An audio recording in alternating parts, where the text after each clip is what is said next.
હાલોલ અને જાંબુઘોડા તાલુકામાં વરસાદ વરસી રહ્યો છે।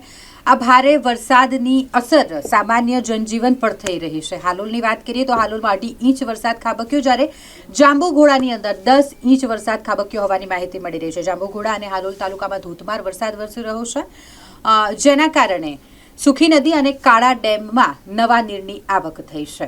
સાથે જ ડેમ ઓવરફ્લો થયો હોય તેવી પણ માહિતી મળી રહી છે। શિવરાજપુર પાસે આવેલ જે ચેકડેમ છે તે ઓવરફ્લો થયો હોવાની માહિતી મળી રહી છે। પાવાગઢની તળેટીમાં ધોધમાર વરસાદ વરસી રહ્યો છે।